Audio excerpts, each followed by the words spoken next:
Salam qarindoshlar, qanday ahvolinglar? Menlar yaxshi turdinglarmi? Bugun biz darsimizning davomi Yuhanna bayon qilgan xush xabar 4-bobning oxirgi bo'laklari, ya'ni Samariyalik ayol qismining oxirgi bo'laklarini ko'rib o'taylik. Bu qism darsimiz asli Samariyalik ayol qismi bir qitimliq darsning ichida tugagan bo'lsa nihoyat yaxshi bo'ladi. Hozir biz bu yerda bir haftada aran bir soatga yaqin dars qila olgan bo'lg'ashqa, undan jiq biz qilamagan bo'lg'ashqa, bu yerda nurg'un omillar, chaylik omillar tufaylidan darsimiz 3 ga bo'linib ketib qoldi. Shunga balkim biroz chechalang'i his qilishinglar mumkin va yoki nima demoqchi buning soati markaziy ideya nimadu deb o'ylab qolgan bo'lishinglar mumkin. Ham shundaqla uning ustiga oldin qitimli dars daman ba'zan mazmunlarni, ya'ni vaqt o'zgarib ketgan bo'lg'ashqa qisqartman deb kesib ba'zan yerlarni avatgan bo'lg'ashqa, ba'zan mazmunlarning aqalda bağlanışçallığı azraq üzülüp ketib qaptı. Ben anlap baxsam şuna kesirler doğru düşünəldinlərmi mən bilmedim. Nimel olmasın, biz bugün dərsimizin davamını köygəş və bəlkim ötüş jarayonida bəlkim xulası qismiga o'xshab qolgan mazmunlar və mərkəzi ideya degan o'xshash mazmunlarni təkrar chiqib qolishi mumkin. Shunga bəlkim sizlarni qaytadan bu bo'lak qismini, ya'ni Samariyalik ayol qismini qaytadan qalanglarda rətlab xulosalab olishinglar mumkin. Undaq bo'lsa biz darsimizning davomini ko'rib o'taylik. Bugun ya'ni biz oldin qatimda 4-bob 25-oyatgacha so'zlab to'xtab qolgan edik, ya'ni 26 azroq so'zlab. Naz bu qism mazmunda biz 26dan oxirigacha bo'lgan mazmunni, ya'ni oxirigacha desam 42-oyatgacha bo'lgan mazmunni bir qatim ko'rib chiqaylik. Oldi bilan biz darsimizni boshlashdan burun Samariyalik ayol qismini mencha 1-oyatdan 42gacha bir qatim o'qib chiqib, andan keyin boshlasak yaxshi bo'ladi, chunki biroz chechinib ketgan, 3 darsga bo'linib ketgan bo'lg'ashqa. Xo'sh, unda bu oldi bilan biz o'qib chiqaylik. Yuhanna bayon qilgan xush xabari 4-bob. Hazrat Isa Yahya payg'ambardan ko'p shogird qabul qilib, ularni cho'mildirib etibdi degan xabar farisiylarga yetdi. Amaliyotda Hazrat Isa o'zi emas, shogirdlari cho'mildirdi. Ularning xabar topganini uqqan Hazrat Isa Yahudiya o'lkasidan chiqib, yana Jaliliyaga ketdi. Yo'l ustida Samariya o'lkasidan o'tishga to'g'ri keldi. Bunun bilan Hazrat Isa Samariyaning Sihar degan yesiga keldi. Sihar burungi zamonda Yaqub o'z o'g'li Yusufga miros qilgan yerga yaqin bo'lib, Yaqub quduqi degan quduqmi shu yerda edi. Hazrat Isa safarda charchaganligi uchun quduqning yeniga kelib o'ltirdi. Bu tush vaqti bo'lib, Hazrat Isaning shogirdlari yemaklik setib olish uchun shaharga kirib ketgan edi. Shu chaqda Samariyalik bir ayol suvga keldi. Hazrat Isa onunğa, "Manga biraz usulluq bergaysiz" dedi. Yahudilarning Samariyaliklarni kafir deb, hatto ularning chin qachalarini ishlatmaydiganligini biladigan ayol. O'zingiz Yahudi turib, mendek Samariyalik ayoldan qandaqlarcha suv talab qilib qoldingiz deb so'radi. Hazrat Isa mundaq javob berdi: "Agar siz Xudoning sovg'atining nimaligi va sizdan usulluq so'ragan kishining kim ekanligini bilsangiz edi, unda siz uningdan shuni tilaytingizda, u sizga hayotlik suyun beradi." Ayol: "Taqsir, quduq cho'nqur, uning ustiga suv tortadigan asboblar yo'q tursa, hayotlik suyini nerdan topalaysiz? Bu quduqni ajdodimiz Yaqub qo'lgan, uningdan o'zi, o'g'illari va malvaranlarimi suv ichgan. Acaba siz bu suvdanmi yaxshi suv beraman deb o'zingizni ajdodimiz Yaqubdan ulug' demoqchimi?" deb so'radi. Hazrat Isa mundaq javob berdi: "Bu suvni ichganlar yana usaydi, ammo men beradigan suvni ichganlar menga usumaydigan bo'ladi. Men beradigan suv ichgan kishilarning qalbida etilib chiqadigan bir buloqqa aylanib, ularga mangulik hayot berdi. Taqsir, menga bu suvdan bergaysiz. Shu suv bilan tashnaliqimni qondirib, quduqqa ishkinch kelmaydigan bo'lay" dedi ayol. Hazrat Isa: "Berib eringizni boshlab keling" dedi. "Erim yo'q" deb javob berdi ayol. "Erim yo'q deb rostini aytdingiz. 5 erga tekkan edingiz, hozir siz bilan birga yashayotgan odam eringiz bo'lmaydi. Buni to'g'ri aytdingiz" dedi Hazrat Isa. "Taqsir, hamda tushundim. Siz aslida payg'ambar ekansiz. Shuni aytib bersangiz, ajdodlarimiz bu tog'da ibodat qilib kelgan. Lekin sizlar Yahudiylar nima uchun ibodatni Yerusalimda qilish kerak deb ching tursizlar" dedi ayol. Hazrat İsa onunğa mundaq dedi: "Xanım, sözlerimge işinin şundaq bir vaqt keludiki, Xudoga ibodat qilish uchun kishilarning bu taqqa yoki Yerusalimga berishining hojati qolmaydi. Sizlar Samariyaliklar Xudoga ibodat qilgan bilan uni bilmaysizlar. Biroq biz Yahudiylar kimga ibodat qilganimizni bilamiz. Chunki qutqizilish Yahudiylar orqali dunyoga keladi. Lekin shundaq bir vaqt keludiki, shundaqla kelib qoldiki, kishilar ruhi bilan va Xudo oshkorlagan haqiqat bo'yicha uning ibodat qiladi. Aristokratimiz o'ziga ana shundaq haqiqiy ibodat qilguvchilarni izlamoqda. Xudo ruhdir. Uning ibodat qilguvchilar ruhi bilan va Xudo oshkorlagan haqiqat bo'yicha uning ibodat qilishi kerak. Ayol Hazrat İsa'ga Masihning, ya'ni qutqizuvchining kelganligini bilaman. U kelganda bizga haqiqatni to'liq tushuntirib berdi dedi. Siz bilan so'zlashayotgan men u bo'laman dedi Hazrat İsa. Dal shu chaqda Hazrat İsa'ning shogirdlari qaytib keldi. Ular uning bir samariyalik ayol bilan so'zlashayotganligiga ang-tang qilishdi. Lekin hech qaysisi Hazrat İsa'dan siz uningdan nima so'ramoqchisiz yoki siz nimishga uning bilan so'zlashsiz debmi so'ramadi. Şunun bilan ayol ko'zasini tashlab shaharga qaytib berib kishilarga: "Yuringlar, hayotimda qilgan ishlarimning hammasini menga aytib bergan odamni ko'rib kelinglar. Ajiba qutqizuvchi Masih shumudu?" dedi. Buning bilan kishilar shahardan chiqib Hazrat İsa'ning oldiga kelishga boshladi. Shu vaqtning o'zida shogirdlari Hazrat İsa'ga: "Ustoz, ozroq bir narsa yevolsingiz-chu" deb o'tinishdi. Lekin Hazrat İsa: "Mening sizlar bilmaydigan bir yemeklikim bor" dedi. Shogirdlar bir-biriga: "Ajiba bir ustozga yemeklik eklab berganmidi?" deyishdi. "Mening yemeklikim meni avatgan Xudoning irodasini amalga oshirish va uning menga topshirgan ishini tamomlashdir" dedi Hazrat İsa.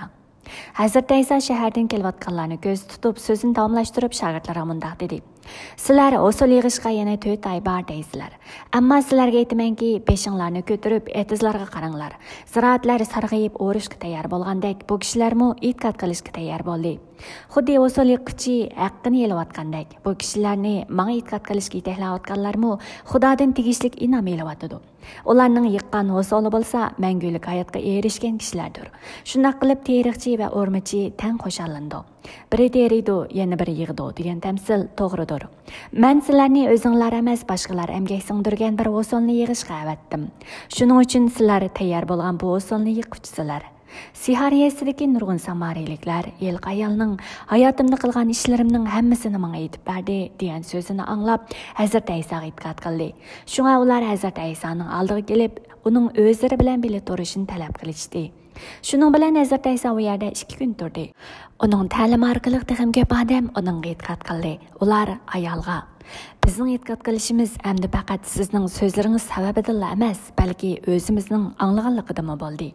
Uning haqiqatan dunyoning qutqizuvchisi ekanligini bildik" deyishdi.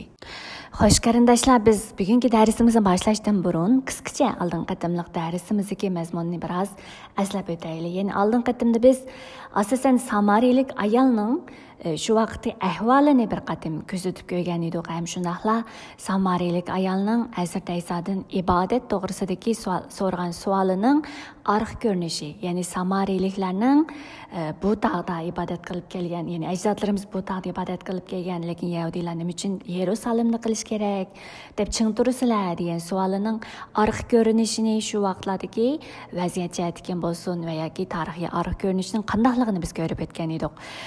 Bo'libmi bu mazmunda eng muhim bo'lgani ibodatga oid mazmun edi. Ya'ni ibodat degan nima?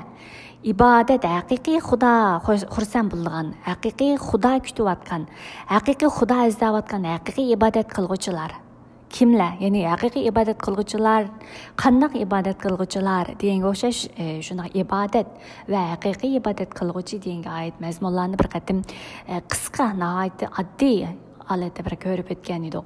Ya'ni bu yerda asosiy mazmun bo'lsa, kimga e'tiqod qilganimizni bilib turib, Xudo bizga ato qilgan ruh, ya'ni muqaddas ruh bilan va Xudoning bizga oshkorlagan haqiqati bo'lgan İsa Masihda turib ibodat qilishning haqiqiy ibodat qilguvchiligi, haqiqiy ibodat qilish ekanligini biz qisqacha oldingi qatimlar mazmunda shuni ko'rib o'tgan edik. Yana bu yerda kimga ibodat qilganini bilish bilmaslik desak, albatta men Isa Masihning nomi bilan duo qilyapman, ibodat qilyapman. Albatta men e'tiqodchilar, o'zini e'tiqodchi deb qaragan jamoatning orasiga kirib, ya'ni jamoatga kirib, xristian e'tiqodchilar yig'ilgan shunaqa bir jamoatga kirib ibodat qilyapman-ku deb o'ylab qolishingiz mumkin. Biz dal mushu savolga samariliklarmi garchi o'zlarini Yaqubning avlodlari deb turib, o'zlarini shu Xudo, Parvardigor Xudo Misrdagi qulluqdan elib chiqqan shu ajdodlarining, ya'ni Musa payg'ambarni e'tirof qilgan bilan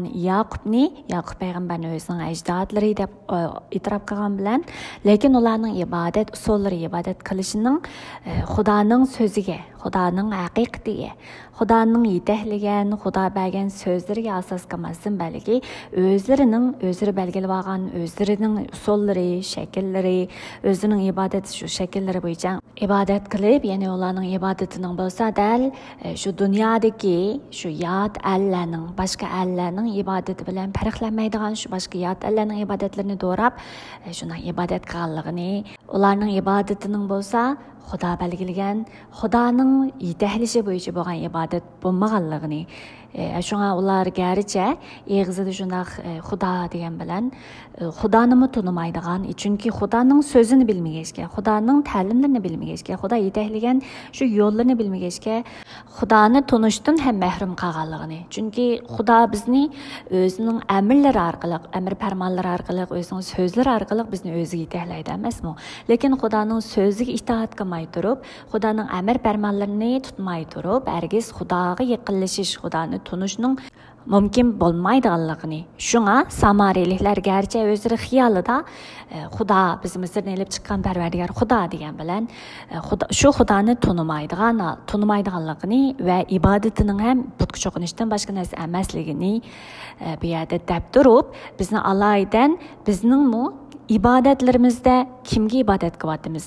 Haqiqiy Xudoning bizni muqaddas ro'yi bilan yetaklashi bilan ibodat qilyapmizmi, yoki o'zimizning kayfiyatimiz bo'yicha yoki boshqalar yig'ilgandan keyin men berib ibodat qilib kelaychi deb shu yig'ilishlarga berib o'tirib ularning ibodat tugisi endi chiqib endi shunday ibodat qilyapmizmi, yoki haqiqiy qalbimizdan shu Xudoni tunib turib, shu Xudoning bizni qutqizganligini, shu qutqizishning nima ekanligini haqiqiy bilib turib, e'tirof qilib turib, Xudoga bo'lgan qoyilligimiz, Xudoning so'ziga bo'lgan itoatimiz bilan ibodat qilyapmizmi, yoki boshqalarga agishib va yoki boshqalar duo qilganda boshqalarning shu kayfiyatiga qarab turib, ya'ni shu muhitning kayfiyatiga qarab turib ularga birga duo qilganda shuna duo qilyapmizmi, yoki chin qalbimizdan Xudoning oldida o'zimizni Xudoga topshirib turib, o'y fikrlarimizni Xudoga topshirib turib duo qilyapmizmi, va yoki bizning barcha ibodatimiz yoki Xudo deyishlarimiz, e'tirof qilganligimiz haqiqiy Xudoning so'ziga bo'lgan tunishimizdan, Xudoni tushunishimiz, ya'ni Xudoning so'zi orqali Xudoning kimligini tunishimiz, uning so'zini tushunishimizdan, shuningga qoyillikdan Xudoga bo'lgan haqiqiy o'zimizni topshirib, Xudoga haqiqiy tayinib turib, shuna qilayotgan Xudoga itoat qilgan shunday hayotmi, yoki bo'lmasa biz eg'izimizni deb qo'yib, kunda o'zimizning ishimizni qilib, o'zimizning ishimiz, vaqtlarimiz eshib qolganda, yoki o'zimiz bir qiyinchilik yo'liqqanda, ondan voy Xudo deb turib, Xudoni izlayapmizmi degan o'xshash shunday bir qalbimizni bir qatim sinab chiqadigan, isloh qilib chiqadigan shunday bir tema deb oldin qatim shunday degan edik. Shundaqla bu tema biz har kun to'xtalsakmi, har vaqt bu tema ustida izlansakmi, Xudoning so'zi orqali bularni kunda o'ylasakmi, ozlik qiladigan tema deb degan edim. Asli buni biz misollar orqali konkret degan bo'lsam, balki sizlar tushuna olishinglar, texim farq eta olishinglar mumkin edi. Lekin bu yerda konkret misollardan tortib buni deb kelsam, bu yerda bizning darsimiz bo'libmi, eng muhim bo'lgan Xudoning so'zini biz tushunishimiz, Xudoning so'zini anqirishimiz, Xudoning so'zi nima deyotganligiga oid bu mazmunga vaqtimizmi yetishmayotgan yerda biz misollarni keltirib desak, texim vaqtimiz uzrab ketadi. Shu an mazmunga markazlashtiramiz deb biroz qattiq yemaklikka o'xshash tushunishinglar bir qadar ta'sir qilishi mumkin. Chunki amaliy turmushda misollarni biz keltirmagachga, balki sizlar bularni konkret haqiqiy anqirab turib tushuna olishinglar biroz ta'sir qilishi mumkin. Shunday bo'lsa-mu, har bir so'zlay bo'lgan tushunchanglarni texim cho'nqirlashtirib turib, anglagan vaqtinglarda buni o'ylab turib, tafakkur qilib turib, anglashinglarni umid qilaman. Ham shundan oldin qatimda ibodatdan boshqa biz samariylik ayolning Hazrat Ayso bo'lgan tunushining bargan sari cho'nqirlab manganligini biz ko'rib o'tgan edik. Masalan, dastlabda degan Hazrat Ayso, siz Yahudiy turib, o'zingiz Yahudiy turib, mendek samariylik ayoldan qandoqcha suv talab qilib qoldingiz degan edi. Va keyin taqsir, ya'ni ustoz Mağız bu sudun bergeysiz. Yani bizde taqsirlam degan bilan bu ustoz deb turib hurmatlaydigan shu lappi degan o'sha shunaqa bir savol bilan shunaqa bir atalg'i bilan chiqadi.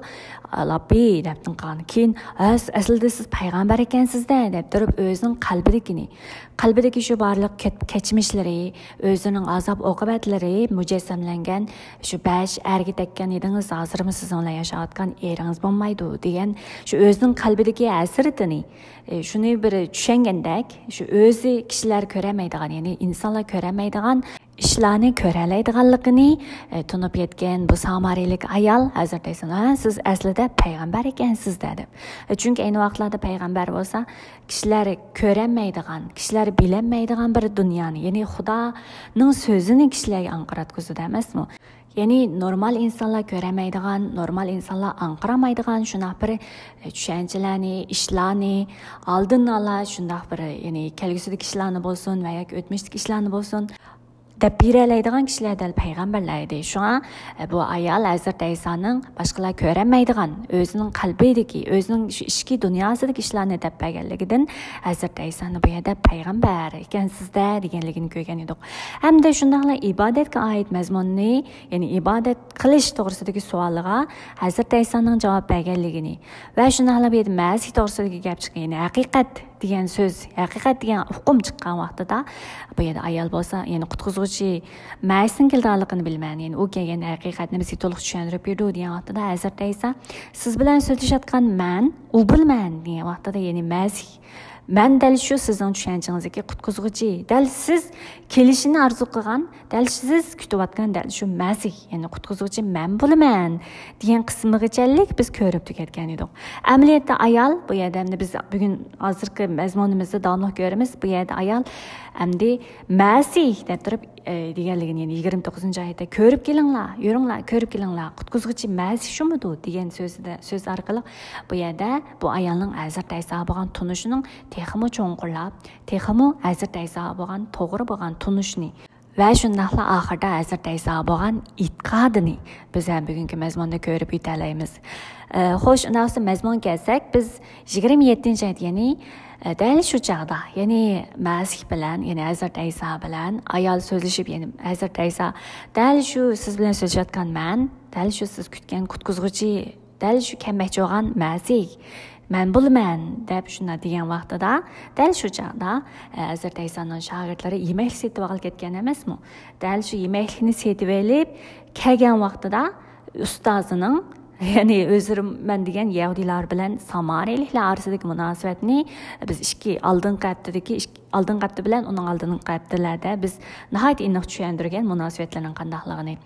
Shunga bu shogirdlarining inkosi, ya'ni ustozi bilan bir samariylik ayolning so'zlashayotganligini ko'rgan bularning shogirdlarining inkosi bo'lsa tang qilishganlar. Ya'ni bu normalda bundaq buldigan ahvol emas edi. Ya'ni normalda Yahudiylar bilan samariyliklar paranglashib, hatto samariyliklarning bundaq chelak degan shu qochquchcha narsalarni tutadiganmi, bundaq ahvol asli ko'rilmaydigan bir ahvol edi. Lekin shunday ko'rilmaydigan bir ahvol ko'z oldida hozir ko'rinayotgan bo'lg'ashqa, asli bundaq ish yuz berib bo'lmaydigan ahvol ko'z oldida yuz berayotgan bo'lg'ashqa, yangi bir ahvol, yangi bir ko'rinish ko'z oldida bo'lg'ashqa bular angtang qolgan degan mazmun. Bu shogirdlarning angtang qiladigan mazmun nihoyat ko'p uchraydi.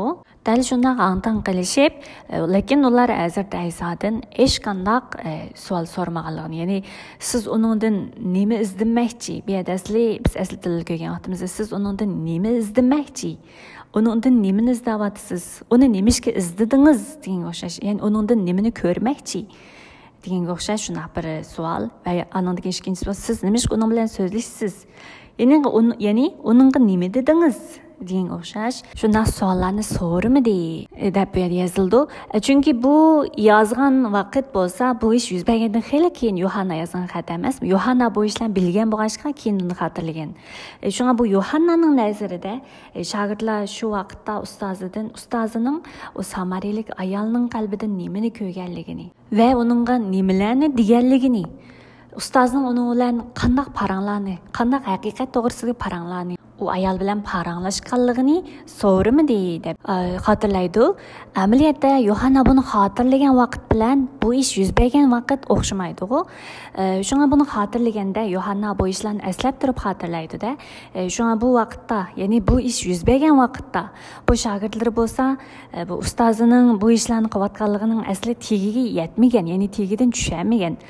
Bular shogirdlari Hazreti Aysa'nın deganlarining, so'zlarining, qilganlarining tegiga qachon yetadi desa, biz muqaddas kitobni o'qigan vaqtimizda xeylicha uchirtamiz. Ular Hazreti Aysa kirisga mahlanib, o'lib, qayta tirilgandan keyin, muqaddas ruhlan qalbiga tushgandan keyin, ular ustozining, ya'ni Hazreti Aysaning ularga burun degan so'zlarining haqiqiy tegi tahtining nima ekanligini cho'nqir shu vaqtda tushunib, aslab qilganligini biz muqaddas kitobdagi mazmunlar orqali biz ko'rib olamiz.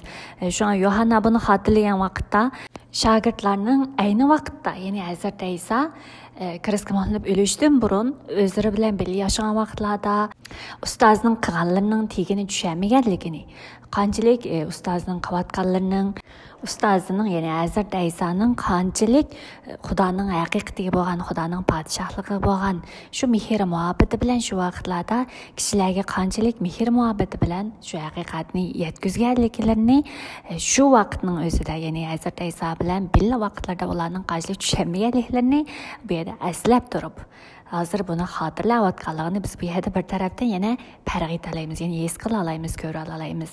Ya'ni xo'sh, bu yerda ya'ni shogirdlarning bu vaqt inkosi shundoq hangtan qolgan, shundoq bir inkos bo'lganligini biz bu yerda bu 27-oyatdan ko'ra olamiz. Ana bo'lsa 28-oyatga qaraydigan bo'lsak, shuning bilan samariylik ayolning inkosi qanday bo'lgan desa, ya'ni samariylik ayol Hazreti Aysaning, ya'ni siz saqlayotgan, siz kutayotgan, siz degan shu Masih, ya'ni shu qutquzuvchi, shu kammakchi bo'lgan biri, men siz bilan so'zlashayotgan men u bo'laman deb edi biz ami degan masalani deb turib degan edik. Ya'ni u men bo'laman degan vaqtning o'zida bu yerda samariylik ayolning inkosi bo'lsa, xo'shalligidan o'zining bu yerga suvag'il kelganligini unutib, ko'zlarini tashlagan bu petang shaharga kirib kishilarga o'zining mushu anglagan haqiqatini, o'zining o'z uchrashtirgan Masihni, qutquzuvchini kishilarga so'zlaganligini biz ko'ra olamiz. Ya'ni shuning bilan ayol ko'zisini tashlab shaharga qaytib berib, kishilarga yuringlar, ko'rib kelinglar. Asli buni asl til bilan o'qisak, kelib ko'ringlar degan so'z bilan boshlandi. Ya'ni yuringlar, kelib ko'ringlar, ya'ni ko'rib kelinglar. Ya'ni hayotimda qilgan ishlarimning hammasini menga aytib bergan shu odamni ko'rib kelinglar. Qutquzuvchi shumudu degan biz javobini, ya'ni savolini, ya'ni kishilarga taqatgan xush xabarini biz bu yerda ko'ra olamiz. Bu ayolning bu nimasi mencha bizga nihoyat tonish, bu ayolning bu inkosi. Chunki xush xabar bizning dilimizga kirgan vaqtida, Xudoning haqiqati bizning dilimizga kirgan vaqtida, Aysa Masih bizning qalbimizning podshohi bo'lgan vaqtida, bizning qalbimizdan o'rin olgan vaqtida bizdagi xushallik, bizda to'lib toshgan shu xushallik bizni dal mushundaq samariyalik ayolga o'xshash o'rnimizdan turg'izib, bizni chiqib xush xabarni, ya'ni biz anglaganlarimizni, bizning qalbimizga xushallik, qanoat, cho'nqir muhabbat ato qilgan shu o'tliq hissiyot bilan biz buni darhol boshqalarga xush xabar taqitadigan dal mushundaq muqaddas ruhning o'tini biz his qila olamiz.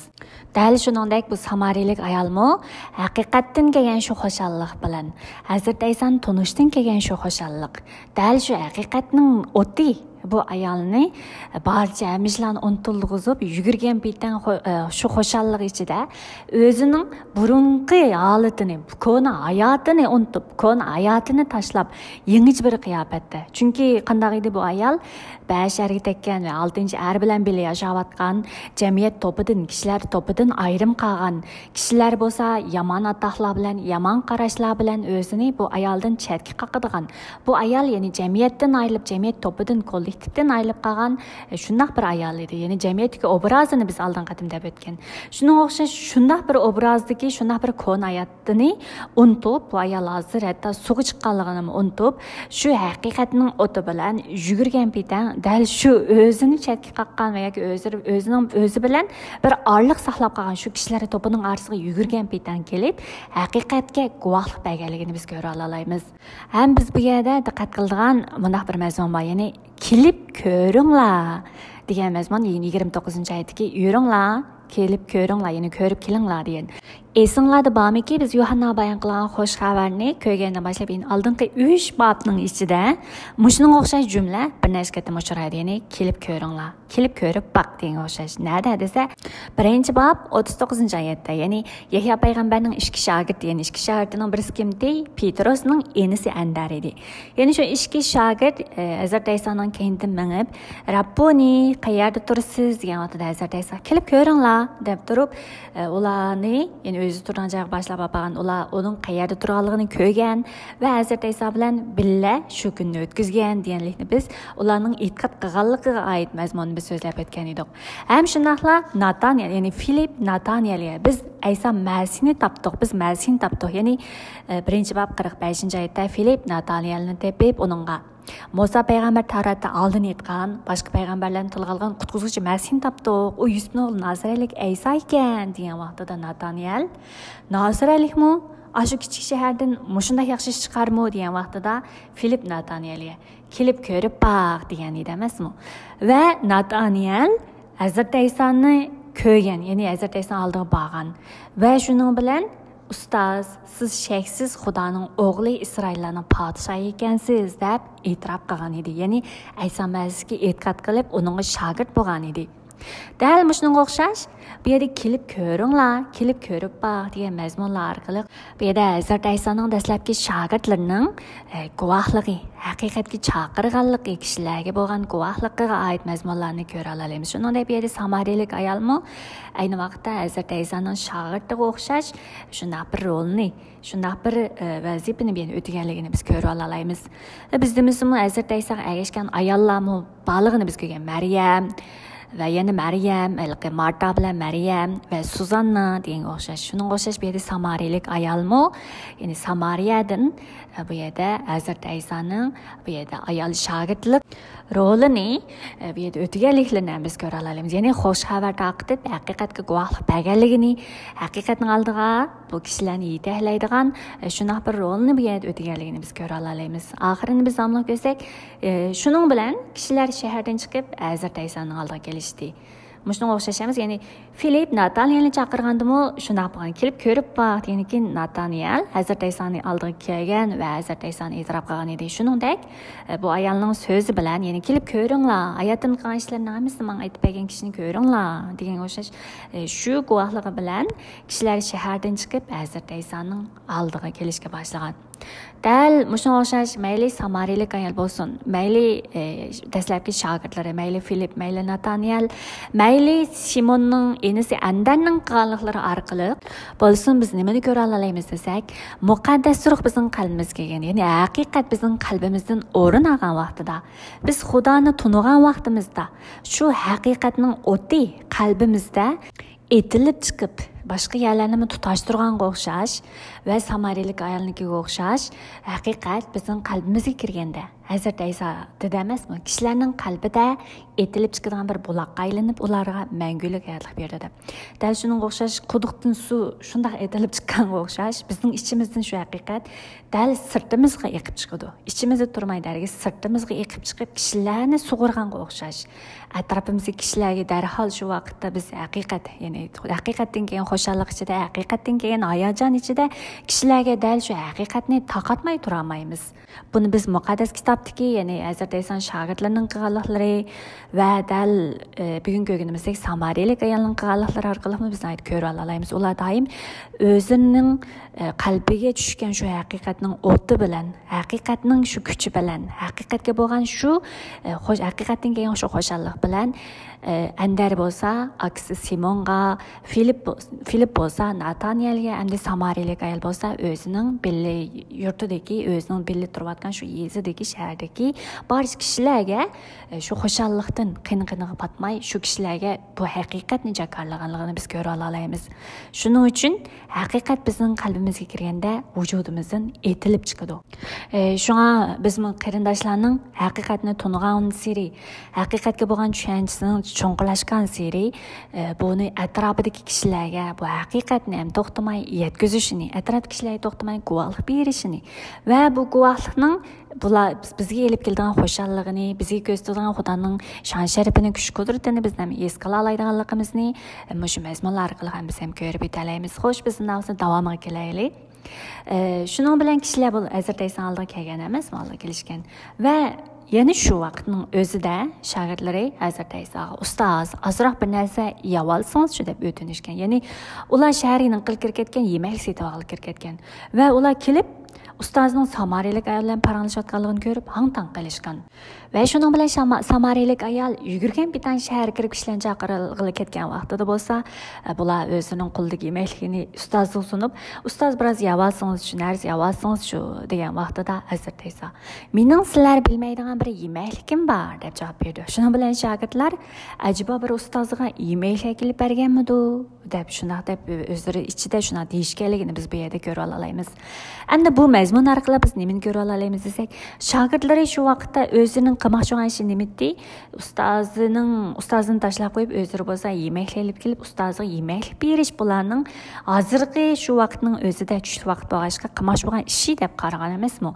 Shunga bular berib yemaklik setib olib kelgandan keyin o'zining qilayotgan ishiga markazlashtirib yemaklikni ustozimizga bernichu deb turib shu vaqtning o'zidami o'zining qilayotgan ishiga, o'zlari mashg'ul bo'lgan shu ishga markazlashib, yana ustoziga yemaklik bilan deb ustozini u yerda nima qilayotganligiga, ustozi u yerda qilayotgan ishlar orqali nima ishlar yuz berayotganligi, ya'ni qisqasi atrofiga qaramasdan Xudoning u vaqtda, u joyda qilmoqchi bo'lganlariga, Xudoning u yerda nima ishlarni qilayotganligiga markazlashtirmasdan, o'ylab baxmasdan balki o'zining ishiga, o'zining shu yemaklik setib olib ustoziga bermoqchi bo'lgan shu yemaklikka markazlashtirib, atrofiga beshin ko'tarib qaramasdan, atrofidagi ishlarga sapsamasdan, shu o'zining qo'lidagi shu ishga markazlashtirib olganligini biz ko'ra olamiz.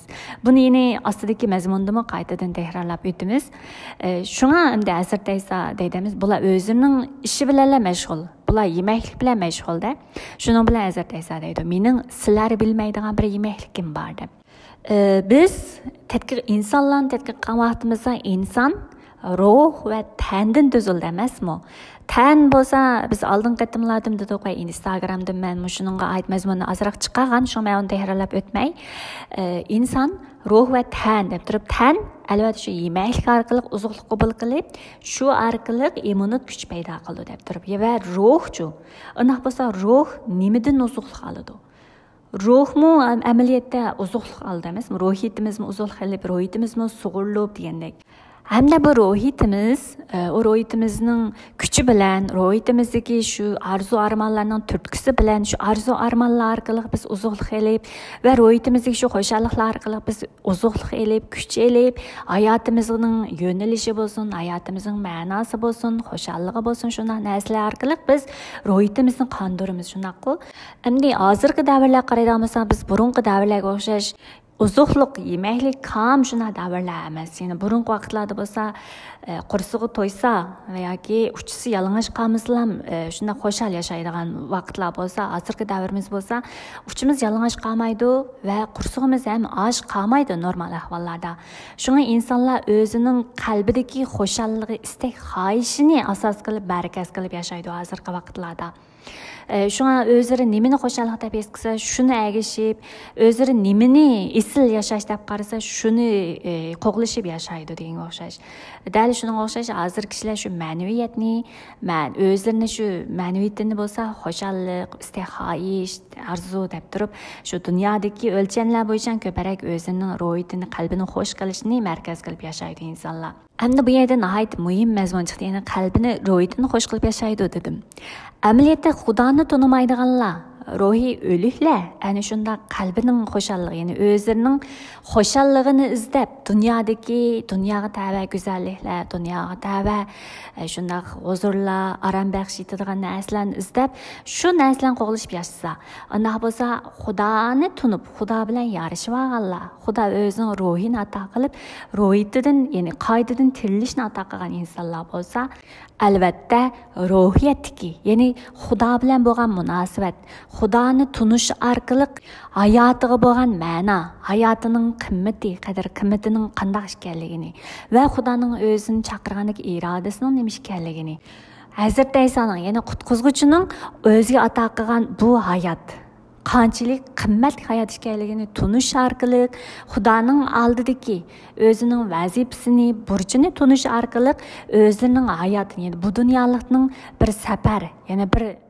sayohatchiga o'xshash bir safar, o'tkinchi hayot ekanligini tunib turib, o'zining yer yuzidagi hayotini bo'lsa, dal shu Xudoning oldidagi irodasini izlab turib, shu Xudoning irodasi orqali o'zining hayotining ma'nosi, hayotining nishoni, hayotining haqiqiy xo'shalligi, qalbining aromligi qilib turib, dal shu Xudo orqali, Xudoning so'zi orqali o'zining ro'yitini davomli oziqlantirib, o'zini Xudoning oldida doim isloh qilib turib, shunday yashashni bu dunyodagi hayotining ma'nosi qilib turib, shunday shu Xudoning so'zini izlab, Xudoning so'ziga talmirib, Xudoning so'zini qo'g'lishib, itoat qilishni qo'g'lishib shunday yashaydi. Mana bu dal hozirgi zamon va hozirgi davrimizdagi kishilar, ya'ni ikki turli kishilar, ya'ni Xudoni haqiqiy taniydigan kishilar bilan, ya'ni haqqoniylar bilan Xudoni tanimaydigan shu dunyoga tava insonlarning farqini biz mana shunaqa cho'ng turida biz ko'ra olamiz. Shuna o'xshash bir yerda Hazrat Ayso bo'lsa, o'zining yer yuziga kelishi dal kishilarni qutqizish uchun, kishilarga mangulik hayotni ato qilish uchun kelganligi uchun, shuna bu kishilarni qulluqdan ozod qilish uchun kelgan, shu yer yuziga kelishning maqsadi emasmi? Shuning uchun Hazrat Ayso bo'lsa to'xtamay Xudoning irodasini amalga oshirish uchun, ya'ni 34-oyatda mening yemaklikim bo'lsa, meni avatgan Xudoning irodasini amalga oshirish va uning menga topshirgan ishini tamomlash mening yemaklikim deganligini biz ko'ra olamiz. Ya'ni Hazrat Aysoning bu markazlashtirgani Xudoning irodasi, Xudoning podshohligi, Xudoning irodasini amalga oshirish. Dal shunga o'xshash bir yerda bizga ham askartadiganim bu orqali nima desa, Hazrat Aysoni ulgu qilib yashagan bizlar. Hazrat Aysoni ustozimiz, podshohimiz, hayotimizning ulgusi, yo'lboshchimiz deb qaragan bugungi kundagi biz e'tiqodchilarmi o'xshashlar Hazrat Aysoning degan o'yicha bizning hayotimiz, bizning yemakligimiz, hayotimizning yo'nalishi bo'lsin, hayotimizning ma'nosi bo'lsin, ruhiyatimizning uzuqi bo'lsin, qanoati bo'lsin, dal shu Xudoning irodasi, Xudoning bizning orqali, bizning hayotimiz orqali amalga oshirmoqchi bo'lgan irodasi, Xudoning bizga topshirgan shu vazifasi, bizning burchimiz nima deganlarni anqirab, shu Xudoning irodasiga kunda shu Xudoning so'zi bo'yicha yashab, irodasiga itoat qilib yashashning ham bizning hayotimizning haqiqiy uzuqligi, hayotimizning haqiqiy ma'nosi, hayotimizning haqiqiy bir qanoati, qadr-qimmati dal shu Xudoni tunib, Xudoning irodasi bo'yicha yashash ekanligini biz ham bu yerda anqira olamiz. Bu temani sizlar davomli o'ylab baqsanglar bo'ldi. Men Instagramga asraq yozib qo'ygan deganga o'xshash. Shunga o'zinglar tafakkur qilib, buni tushansanglar texmo yaxshi cho'nqur tushuna olasizlar. Davomini ko'rsak, shu bilan Hazrat Ayso shogirdlarining bir narsa yavolsangiz shu degan gapiga bergan javobi dal shu yemaklikim deb turib, yemaklik bo'lsa haqiqiy Xudoning irodasi va topshirgan ishi deganni ko'rsatib turib javob bergandan keyin yana ularlar shahardagilarni, ya'ni shahardan kelayotgan bayam samariyalik ayol yugurgan paytdan berib kishilarga taqatgan emasmi? Shuning bilan kishilar anglagandan keyin Hazrat Ayso oldiga kelishdi deb turib biz 30-oyatda ko'rdik. Dal shunga o'xshash shahardan kelayotganlarni, ya'ni Hazrat Ayso ko'gili kelayotganlarni ko'zi tutib, shogirdlariga davomli gap qildi. Sizlar usul yig'ishga taxi yana 4 oy bor deysizlar. Amaliyot sizlarga aytmanki, beshinglarni ko'tarib, etizni qaranglar.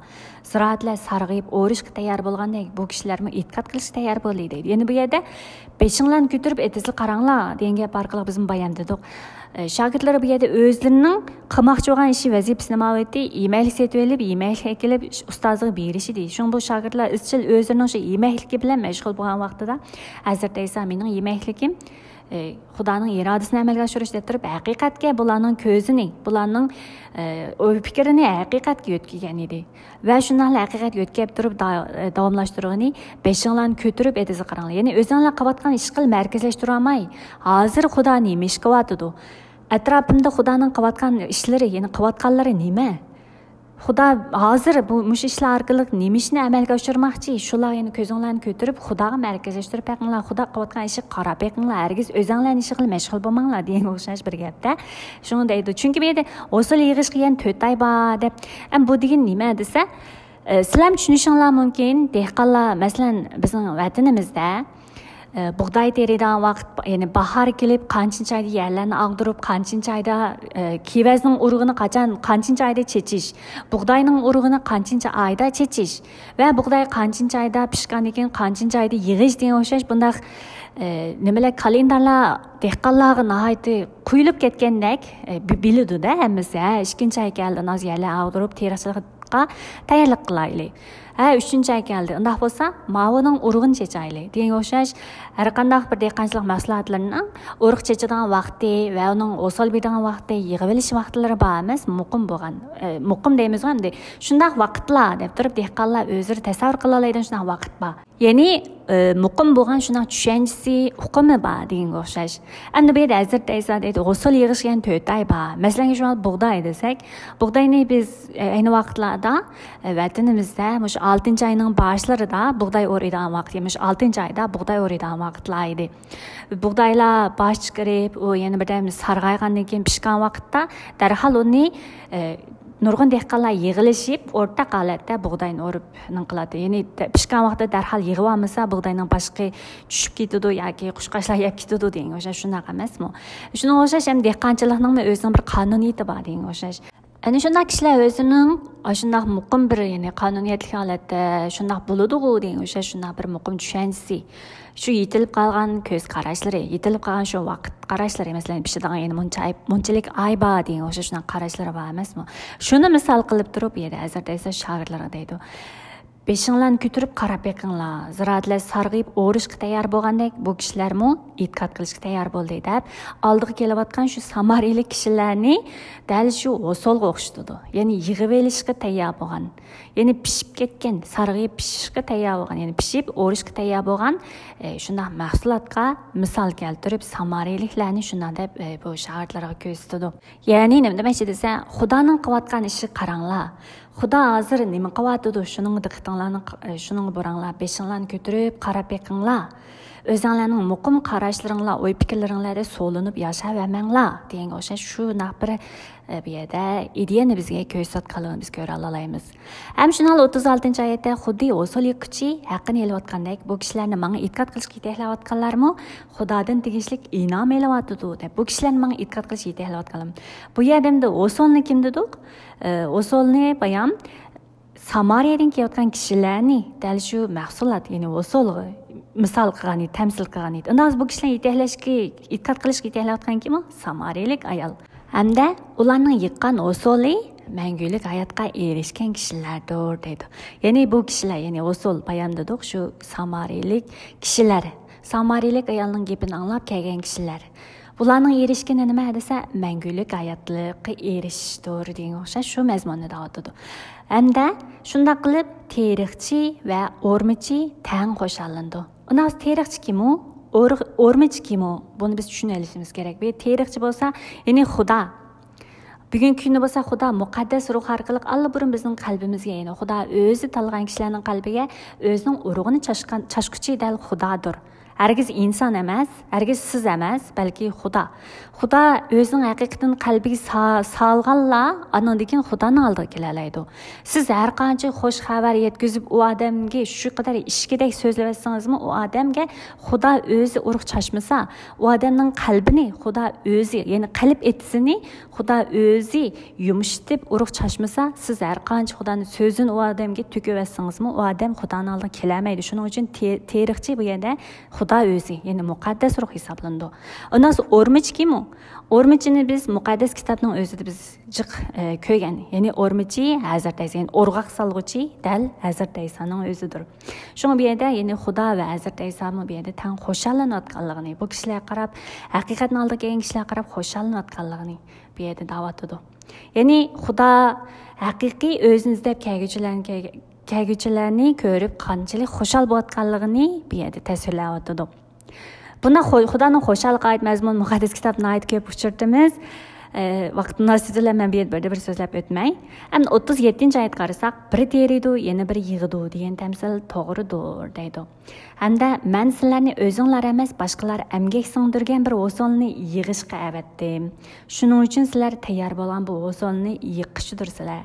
Ya'ni bu misolni biz tushunishimiz uchun bayan men buğday o'rishini degan edim. Shuni bir tasvirlab ko'raylik biz. Balki buni tushunmaydiganlar ko'p bo'lishi mumkin, yoshlar balki tushunmasligi mumkin. Ya'ni o'rma vaqtida, ya'ni o'rma vaqti deganimiz buğday o'raydigan vaqt. Buğday o'rganda nurg'un kishilar birlashib bir etizning buğdayni o'raydi.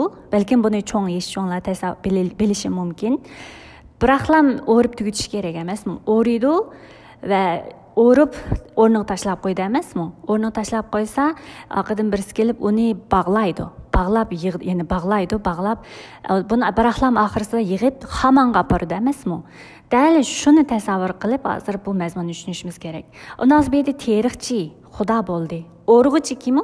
O'rg'ichi Hazrat Ayso bo'ldi. Mahsulotni o'rg'ichi, ya'ni buğdayni o'rg'ichi bo'lsa Hazrat Ayso. Undan bo'lsa keynidan bu buğdaylarni yig'ib bog'lam qilib xamonga obordi emas. Mana bog'lig'uchi endi hozir kim degan vaqtida dal shu bog'lig'uchini bo'lsa, dal shu shogirdlari, ya'ni bugungi bizlarni dal shu bog'lig'uchiga bu yerda o'xshatib turib, bu yerda so'zlaydi. Ya'ni men sizlarni o'zinglar emas, boshqalar emgak singdirgan bir o'solni yig'ishga avatdim. Ya'ni o'solni yiqqichi, ya'ni shu buğdaylarni yiqqichi dal biz ekanligimizni bu yerda deydi. Hazrat Ayso oldimizga yurib, buğdayni o'risa, biz Hazrat Aysoni kayni turib, o'rilib bo'lgan shu buğdaylarni yig'ib, bog'lab, shu xamonga borishga tayyor qilganga o'xshash. Hazrat Ayso, ya'ni Xudo kishilarning qalbiga o'zining haqiqatini o'rg'achashgan vaqtida bizning faqat dal shu Xudo o'rg'achashgan kishilarni ham, ya'ni Hazrat Ayso o'rib bo'lgan, ya'ni Hazrat Aysoning oldiga kelgan, Hazrat Aysoni tunigan shu kishilarni bo'lsa, yiqqichilarning biz ekanligimizni bu yerda deydi. Bu yiqqan vaqtimizda eng oxirsida xamonda, ya'ni so'roq vaqtida bu yerda samanini bir yerga, donini bir yerga ayrig'ichimi dal shu Hazrat Ayso ekanligini biz bu yerda, ya'ni o'rmichi, ya'ni egisi. Shu zaminning egisi, shu mahsulotning egisi bo'lgan Hazrat Ayso oxirsida samanni bir yerga, dinini bir yerga ayrig'uvchi dal Hazrat Ayso. Bu mazmunni biz muqaddas kitobda allburun biz muqaddas kitobda o'qigan, shu mencha sizlar tushunalaysizlar deb bir qatim deb o'tdim. Dal shu mazmunni deydi. Ya'ni biz bo'lsak faqat Hazrat Aysoning kaynida yurib, dal shu Hazrat Ayso tayyor qilgan shu odamlarni yig'ib, shu odamlarga nima deymiz, buğdayni yiqqan o'xshash yig'ib, shundaqla u odamlarga xush xabar haqida guvohlik beruvchilarning, yiqquchilarning dal biz ekanligimizni. Shu Hazrat Ayso deydi, beshinglarni ko'tarib etisi qaranglar. Bu kishilar sarg'ayib o'rish tayyor bo'lganda, kishilarni e'tiqod qilishga tayyor bo'ldi degan o'xshash. Bu mazmun har vaqt, har kun, har davr yashayotgan bizlarga, e'tiqodchilarga muvofiq keladigan, ya'ni udul keladigan mazmun. Shuning uchun biz bu mazmunni chin tutib, har vaqt, har yerda biz shundaqla biz ko'zimizni yuqoriga ko'tarib, beshimizni ko'tarib, Xudoning nima qilayotganligini, bizning hozirgi joylarimizda Xudo biz orqali nima ishlar qilmoqchi bo'lganligini har vaqt o'ylab, tafakkur qilishimizning naqadar muhimligini biz bu orqali tushunalaymiz. Endi oxirgi bir muhim mazmun, ya'ni Sihariyasidagi nurg'un kishilar, ya'ni Samariyaliklar ayolning gapini anglab, Hazrat Ayso oldiga kelgan, ya'ni Hazrat Aysoga e'tiqod qilgan emasmi so'zini anglab. Shunga ular Hazrat Ayso oldiga kelgandan keyin o'zlari bilan birga turishni talab qilib, Hazrat Ayso u yerda 2 kun turish jarayonida ta'lim bergandan keyin ta'lim orqali texnik ko'p kishilar Hazrat Aysoga e'tiqod qilgan. Shunga bu kishilarning bu yerda e'tirof qilgani nima desa, bizning e'tiqod qilishimiz Samariyalik ayolga shuna deydi-da. Bizning e'tiqod qilishimiz faqat sizning so'zingiz sababidan bo'lmasdan, so'zingiz sababidilla bo'lmasdan, balki o'zimizning anglaganligidan bo'ladi. Ya'ni dastlabda Samariyalik ayolning, ya'ni yiqquchi bo'lgan Samariyalik ayolning so'zi orqali bu kishilar Hazrat Ayso oldiga kelgan edi. Yani bu kişiler başta Samarilik ayalının sözü arkalı Xudo deb Hazrat İsa'nın aldığı keldi. Ve Hazrat İsa aldığı kelgenden keyin ahiri Rabbning sözünü, yani Rabbning sözünü, ta'limini, yeteklişini anladı da, anlagandan keyin e'tiqodi texmi kuchayganligini biz bu yerda yani bularning degan gibi ayolga degan gapini biz gap orqali his qila olamiz. Ya'ni biz e'tiqod qilishimiz, bizning Hazrat Isoga e'tiqod qilishimiz sizning so'zingiz bilan bo'lmasdan o'zimizning Rabbning ta'limini, so'zlarini, yetaklanishini anglaganligidami bo'ldi. U haqiqatan dunyoning qutquzuvchisi ekanligini bildi deb turib Hazrat Isoni texmi cho'nqur tunib bularning e'tiqodining cho'nqurlashganligini biz ko'ra olamiz. Ya'ni bu orqali nimani tushuna olamiz desak, bizmi balkim aranglarda boshqalarmi balkim boshqalarning so'zi orqali Xudo deb turib balkim anglashga kelgan bo'lganlar bo'lishi mumkin va anglagandan keyin bara Xudo haqidagi so'zlarni anglagandan keyin Hazrat Iso bo'lgan tunishi boshlanib cho'nqurlashib, e'tiqodi haqiqiy cho'nqurlashib va Hazrat Iso bilan haqiqiy uchrashib, haqiqiy Hazrat Isoning kimligini tunib, qutquzishning nima ekanligini, qutquzuvchining kim ekanligini va bu qutquzishning nimadan darak berganligini degan o'xshash shunday savollarga o'zi javob topib, Hazrat Iso bilan bo'lgan munosabat, ya'ni bevosita Xudo bilan bo'lgan munosabatni, bevosita Xudoning huzuriga Hazrat Iso orqali kelib, Xudoning oldida turib, haqiqiy o'zini taslim etib, Xudoning oldida haqiqiy sajda qilib, biz oldingi soatligimizga o'xshash haqiqiy ibodat qilguvchilardan bo'lganlar bo'lishi mumkin. Shuningga o'xshash biz xush xabar tarqatganda boshqalar anglashi mumkin va yoki boshqalarga nisbatan biroz uzun vaqtda ketishi mumkin. Lekin shundaqmi ular Hazrat Isoning oldiga haqiqiy kelgan vaqtida, Hazrat Iso orqali Xudoning haqiqatini haqiqiy anglagan vaqtida ularning haqiqiy e'tiqodi, haqiqiy ibodati shu vaqtdan boshlanganligini va shu vaqtda haqiqiy Hazrat Isoni tunigan vaqtida Hazrat Isoning qutquzuvchiligini, dunyoning podshohi ekanligini haqiqiy e'tirof qilgan vaqtida, tunigan vaqtida bo'lsa, e'tiqodning haqiqiy yildiz tortishga, cho'nqurlashga boshlaydiganligini biz ham bu kishilarning so'zi orqali biz ham anqira olamiz. Xo'sh qarindoshlar, bugun mushu yergacha ko'rib o'taylik. Davomini biz yana keyingi mushu eshib qolgan bir bilan mazmunni keyingi soatimizda ko'rib o'taylik. Qarindoshlarning mushu so'zlarini anglagandan keyin bu darslarni faqat anglab qo'ymasdan har bir atalg'u, har bir uqumlarni o'z oldinglar. Bu yerda biz faqat mening so'zlaydiganim faqat asosiy mazmunlarning oq ko'rinishlarining qandoqligi, bu mazmunlarning uqumining ba'zilarining nima ekanligini so'zlab beradigan asosiy bilimlar, ya'ni nihoyat tez bilimlar. Bularni asosiy arq ko'rinish qilib turib, asos qilib turib, o'zinglar muqaddas kitobni o'z oldinglarga tafakkur qilib, Xudoning oldida bularni anqiratqizishini duo qilib turib, haqiqiy ibodat qilib, bu so'z qilib turib, so'zlarni texmi cho'nqur tushunishinglarni muhimi hayotinglarga buni tatbiqlashinglarni men umid qilaman. Asli bu so'zlarni biz bunday bo'libmi bizning hozir ojiz bo'yatdi deb o'ylaganimiz nima desa, so'zni buni o'qish bilan, o'rganish bilan emas, bizni o'rgansak haftada bir qatim yoki hozir 2-3 haftada bir qatim bo'lgan vaqtlarmi bor. Buni qilsak bizning e'tiqodimiz cho'nqurlashamaydi. Bizning e'tiqodimizning haqiqiy asli, ya'ni bizning e'tiqodimizni sug'arg'uchi nima desa, ibodat, duo, Xudoning oldiga kunlik kelib qiladigan duo ibodatimiz hisoblanadi. Bizning oldingi haftadagi so'zlagan nimamiz ibodat to'g'risida bo'lgan, asli bu ibodat to'g'risida cho'nqur o'rganishga tegishli mazmunlar ko'p edi. Buni keyincha fursatlar bo'lsa ozdan o'rganib mangsak deb o'ylayman. Lekin biz hozir Uyg'ur e'tiqodchilarining orasida bizni bir yerga kelib turib, bizning e'tiqodimizni haqiqiy kuchaytiradigan bir ibodat kam bizning oramizda hozir. Ibodat bilan bizning Xudoning so'ziga bo'lgan o'rganishimiz ikkisi teng mangan vaqtida biz ibodat orqali bu so'zlarni texmi cho'nqur bizning qalbimizga uya olamiz bu so'zlarni. Hozir bu so'zlarni faqat biz balkim u quloqdan anglab, bu quloqdan chiqib qolganlar bo'lishi mumkin. Shuning bu so'zlarni biz haqiqiy qalbimizga uyishimiz uchun haqiqiy bir ibodat bo'lishi kerak edi. Hozir bizga shu kam. Shuni hamma o'ylashyapman, bizning oramizda muzika nimalar, xeyli ko'p muzika jihatdan talanti borlar. Agar shu muzika jihatdan talanti borlar, Xudoga o'zining shu iqtidorini, ya'ni Xudo bergan shu talantini Xudoga bag'ishlashni xohlaydiganlar bo'lgan bo'lsa, duo qilib biz birga kelib bir ibodatni asta-asta biz boshlab olsak texmi yaxshi bo'ldi deb o'ylayman. Bu to'g'risida men yana asta-asta sizlar bilan ozroq bölüşüp deyishsam deyman.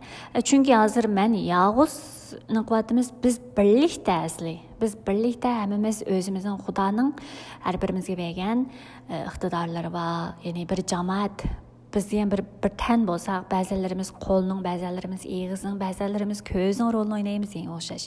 Biz birlikda o'rnimizdan turib, birlikda qilmoqimiz, andan keyin bizning bu e'tiqodimiz texmi kuchlanib, texmi cho'nqirlashadi degan o'xshash. Balkim sizlar hozir o'z oldinglar jamoatinglar bo'lishi mumkin. Bumi yaxshi albatta. Ham shunali bizning o'z oldimizga, o'zimizning tilimiz, o'zimizning millatimiz uchun birlikda ibodat qilib, birlikda kuchayishimiz uchun ham bizning shunday bir o'yishimiz, birga kelib ibodat qilishimiz, birga kelib duo qilishimiz, birga kelib asosan shunday so'zlarni o'rganishimiz asli birga ma'nosa bu nihoyat yaxshi bo'ldi demakchi. Hammalarning duo qilib baqishinglarni umid qilaman. Ma'qul, hamsi bugungi darsimiz mushunchalik bo'lsin. Sizlarga hammalarga Xudodan kelgan aql farosat, cho'nqir tushuncha, ro'shan qalb va hayotingizda muqaddas ruhning davomliq yetaklashini, sizlarning anqarab turib shu muqaddas ruhga bo'lgan yetaklashiga bo'lgan itoatman qalbinglar bilan hayotingizda Xudoning ulug'ligini ko'rishinglarni umid qilaman. Ma'qul, hamsi biz keyingi soatlik darsimizda ko'rishaylik.